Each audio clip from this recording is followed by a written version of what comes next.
Assalamualaikum warahmatullahi wabarakatuh. Halo teman-teman. Di video kali ini kita akan membahas materi kesenjangan ekonomi. Nah, sebelumnya kita sudah membahas materi pendapatan nasional dan sekarang kita akan melanjutkan dengan materi kesenjangan ekonomi.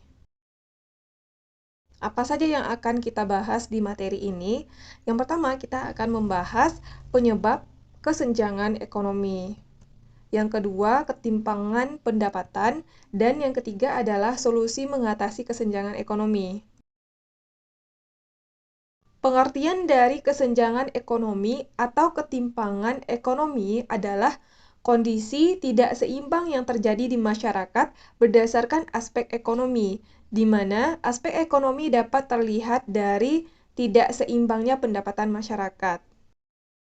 Di satu daerah bisa terdapat kelompok masyarakat yang memiliki pendapatan yang sangat tinggi, tetapi ada juga kelompok masyarakat yang memiliki pendapatan rendah di bawah rata-rata dan tinggal di daerah yang sama.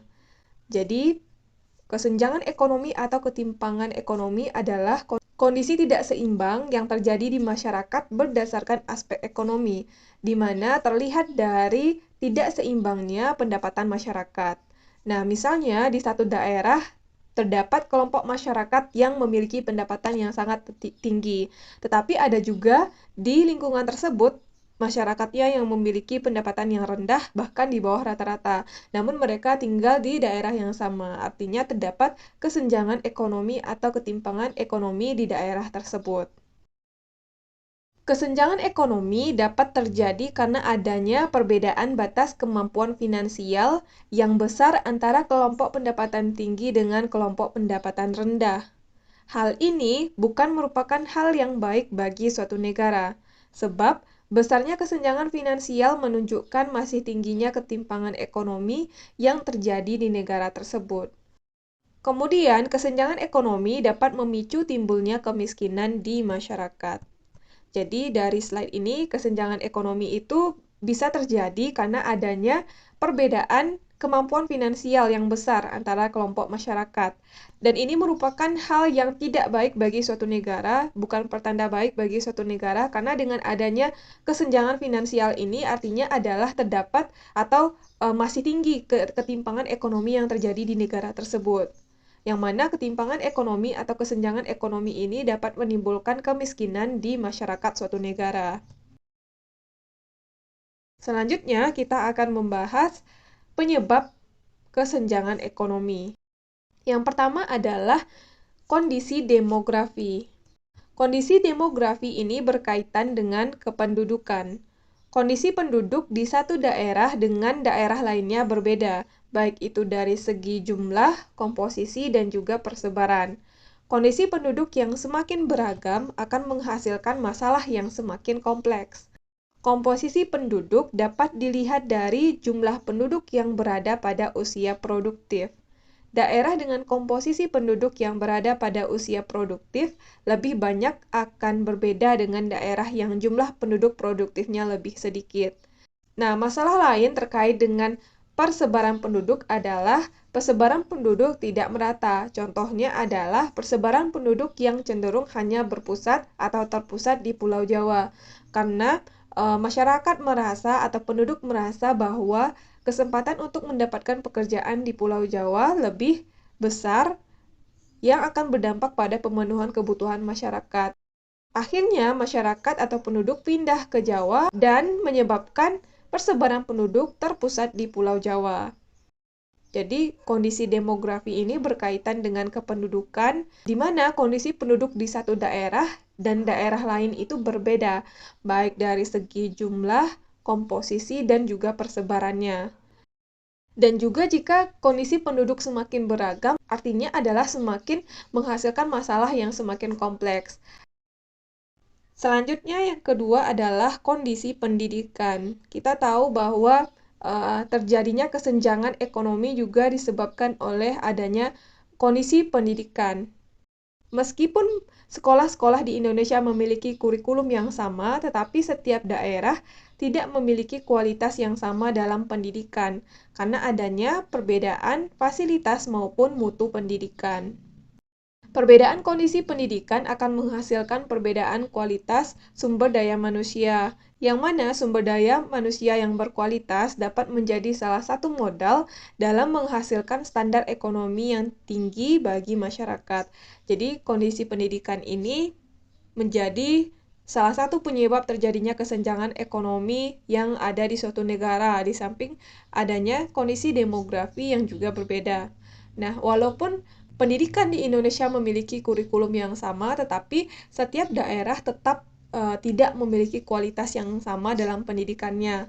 Hal ini terjadi karena adanya perbedaan fasilitas maupun adanya mutu pendidikan yang berbeda, yang mana perbedaan kondisi pendidikan ini juga akan menghasilkan perbedaan kualitas sumber daya manusia yang akan dihasilkan.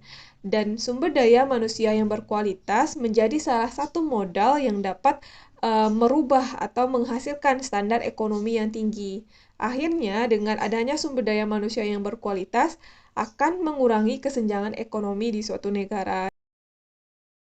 Selanjutnya, penyebab kesenjangan ekonomi adalah pendapatan yang tidak merata. Tingkat pendapatan atau upah di setiap daerah berbeda-beda. Hal ini dapat menyebabkan terjadinya kesenjangan ekonomi. Tingkat pendapatan ini akan berkaitan dengan pemenuhan kebutuhan hidup. Dengan memperoleh pendapatan yang tinggi, maka kemampuan pemenuhan kebutuhan masyarakat akan semakin tinggi. Sedangkan tingkat upah yang rendah akan membuat masyarakat kesulitan memenuhi kebutuhan hidupnya. Jadi, terkait dengan pendapatan yang tidak merata, kita tahu bahwa tingkat pendapatan atau upah di setiap daerah itu berbeda-beda, yang dapat menyebabkan terjadinya kesenjangan ekonomi. Tingkat pendapatan ini berkaitan dengan pemenuhan kebutuhan hidup masyarakat, yang mana jika masyarakat memperoleh pendapatan yang tinggi, maka masyarakat tersebut dapat memenuhi kebutuhan hidupnya. Sedangkan jika tingkat upah atau pendapatannya rendah, maka masyarakat akan kesulitan memenuhi kebutuhan hidupnya.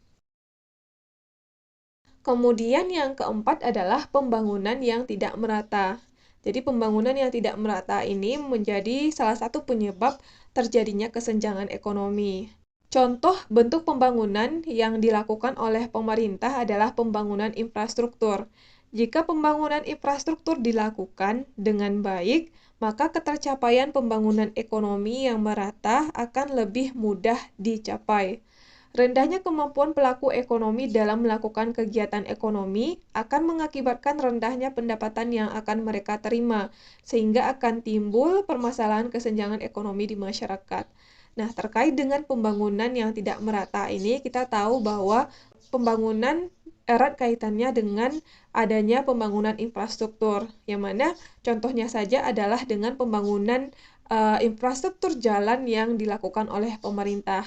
Infrastruktur jalan ini sangat-sangat berkaitan dengan pengiriman barang dari suatu daerah ke daerah lainnya. Jika pembangunan infrastruktur jalan dilakukan oleh pemerintah, maka akan membuat pengiriman barang menjadi efektif dan efisien dan akan mengurangi biaya produksi karena pengirimannya lancar dan cepat dan akan membuat ekonomi semakin berkembang dan tumbuh dengan cepat jika adanya pembangunan infrastruktur, baik itu pelabuhan, jalan, ataupun telekomunikasi dan lainnya. Dan dengan adanya pembangunan infrastruktur yang merata di seluruh wilayah, maka akan berdampak juga pada perkembangan ekonomi di daerah tersebut. Selanjutnya, kesenjangan ekonomi disebabkan oleh faktor yang kelima adalah kurangnya lapangan kerja. Sempitnya lapangan kerja akan memunculkan pengangguran di masyarakat. Tingginya angka pengangguran juga disebabkan karena jumlah angkatan kerja yang terlalu tinggi di satu wilayah, sedangkan lapangan kerja yang tersedia sangat minim. Rendahnya kualitas dari SDM juga menjadi penyebab masyarakat kesulitan mendapatkan pekerjaan yang sesuai dengan kemampuannya. Jika di suatu daerah tidak mampu menciptakan lapangan kerja, maka kesenjangan ekonomi dapat semakin besar. Jadi, kesenjangan ekonomi juga disebabkan oleh kurangnya lapangan kerja. Sempitnya atau kurangnya lapangan kerja akan memunculkan pengangguran, di mana tingginya angka pengangguran salah satunya disebabkan karena jumlah angkatan kerja di suatu daerah terlalu tinggi, sedangkan lapangan kerjanya sangat minim. Akhirnya menyebabkan banyak orang yang pengangguran di daerah tersebut. Selain itu, rendahnya kualitas SDM juga menjadi salah satu penyebab masyarakat di daerah tersebut kesulitan mendapatkan pekerjaan yang sesuai dengan kemampuannya. Selanjutnya adalah ketimpangan pendapatan. Ketimpangan pendapatan dapat terjadi akibat tidak meratanya distribusi pendapatan. Distribusi pendapatan menjelaskan dan menilai bagaimana pemerataan pendapatan di suatu negara. Ketimpangan pendapatan merupakan dimensi penting untuk mengukur kesejahteraan negara karena implikasinya pada kemampuan untuk mengurangi kemiskinan. Pernyataan ini adalah menurut Bank Dunia. Ketimpangan pendapatan menjadi aspek kesejahteraan yang penting karena juga melihat distribusi pendapatan berdasarkan dari berbagai golongan masyarakat. Distribusi yang tidak merata di suatu negara akan menciptakan ketimpangan distribusi pendapatan. Untuk mengetahui ketimpangan distribusi pendapatan dapat digunakan indikator yaitu koefisien Gini dan kurva Lorenz. Kita akan membahas yang pertama adalah koefisien Gini atau indeks Gini. Pengertian dari koefisien Gini atau indeks Gini adalah ukuran dari distribusi pendapatan. Koefisien Gini dikembangkan oleh ahli statistik Italia yang bernama Corrado Gini pada tahun 1912. Koefisien Gini juga digunakan untuk mengukur ketidaksetaraan ekonomi dan mengukur distribusi kekayaan di suatu populasi. Nilai dari koefisien Gini berkisar antara 0 sampai dengan 1, antara 0% sampai dengan 100%. Angka koefisien Gini mendekati 0 artinya adalah pendapatan terdistribusi secara merata. Semakin mendekati 1 artinya adalah pendapatan tidak terdistribusi secara merata. Tetapi, koefisien Gini tidak menjadikan sebagai ukuran mutlak pendapatan atau kekayaan negara. Sebuah negara yang memiliki pendapatan yang tinggi dengan negara yang berpendapatan rendah bisa saja memiliki nilai koefisien Gini yang sama. Hal tersebut dapat terjadi apabila kedua negara tersebut distribusi pendapatannya sama. Jadi koefisien Gini ini merupakan ukuran dari distribusi pendapatan dan juga digunakan untuk mengukur ketidaksetaraan ekonomi dan mengukur distribusi kekayaan di suatu populasi. Selanjutnya adalah kurva Lorenz. Kurva Lorenz merupakan kurva yang menunjukkan hubungan antara persentase pendapatan dengan persentase penerima pendapatan selama kurun waktu tertentu, dan biasanya berbagai negara mengukurnya dalam waktu setahun. Kurva Lorenz akan disertai angka kemiringan 1 yang disimbolkan dengan garis diagonal. Semakin jauh kurva dari garis diagonal, artinya adalah distribusi pendapatan tidak merata. Jika kurva mendekati garis diagonal, artinya adalah distribusi pendapatan merata. Semakin jauh dari garis diagonal, pendapatannya tidak merata. Kalau dia semakin mendekati garis diagonal, artinya distribusi pendapatan merata. Yang terakhir adalah kita akan membahas solusi mengatasi kesenjangan ekonomi. Kesenjangan ekonomi memiliki dampak pada kesejahteraan masyarakat. Oleh sebab itu, diperlukan langkah-langkah yang solutif dalam mengatasi kesenjangan ekonomi ini. Solusi mengatasi kesenjangan ekonomi dapat dilakukan dengan mengidentifikasi akar penyebabnya. Misalnya, jika penyebab kesenjangan ekonomi berkaitan dengan pendidikan yang tidak merata, maka solusinya membuat suatu kebijakan agar pendidikan menjadi rata. Mengatasi kesenjangan ekonomi bukan hanya menjadi tanggung jawab pemerintah, melainkan tanggung jawab seluruh lapisan masyarakat. Oleh karenanya, dibutuhkan sinergi dan kerjasama antara masyarakat dan pemerintah. Jadi, kesenjangan ekonomi memiliki dampak pada kesejahteraan masyarakat.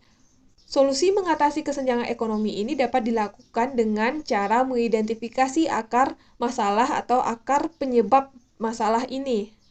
Misalnya, kalau kesenjangan ekonomi terjadi karena adanya pendidikan yang tidak merata, maka solusinya adalah kita akan membuat kebijakan agar pendidikan menjadi merata di seluruh wilayah di Indonesia. Selain itu, untuk mengatasi kesenjangan ini, bukan hanya tanggung jawab atau tugas dari pemerintah saja, melainkan juga tanggung jawab seluruh lapisan masyarakat. Oleh karena itu, dibutuhkan kerjasama antara masyarakat dan pemerintah untuk mengatasi kesenjangan ekonomi ini. Solusi yang dapat dilakukan untuk mengatasi kesenjangan ekonomi yang pertama adalah dengan pendidikan. Sebagaimana penyebab kesenjangan ekonomi adalah pendidikan yang tidak merata, maka solusi mengatasi kesenjangan ekonomi adalah dengan meningkatkan kualitas pendidikan yang merata. Yang kedua adalah melalui infrastruktur. Adanya infrastruktur yang tidak merata menyebabkan lambatnya pengiriman barang di berbagai daerah sehingga meningkatkan biaya produksi. Jadi, dengan meratanya infrastruktur akan membuat pengiriman barang dari suatu daerah ke daerah lain akan semakin efektif dan efisien sehingga dapat menurunkan biaya produksi. Kemudian yang ketiga adalah dengan adanya subsidi. Pemberian subsidi yang tepat sasaran kepada masyarakat dapat menjadi solusi bagi masalah kesenjangan ekonomi.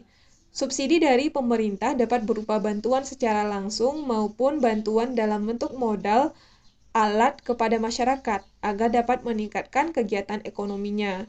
Kesenjangan ekonomi juga dapat diatasi dengan adanya pemberian subsidi oleh pemerintah kepada masyarakat dan harus dipastikan pemberian subsidi ini harus tepat sasaran.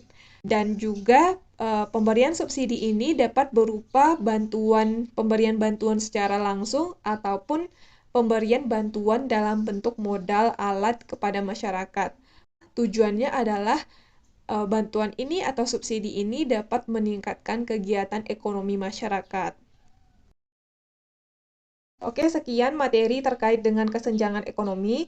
Terima kasih buat teman-teman yang udah nonton sampai akhir. Semoga video ini bermanfaat. Assalamualaikum warahmatullahi wabarakatuh.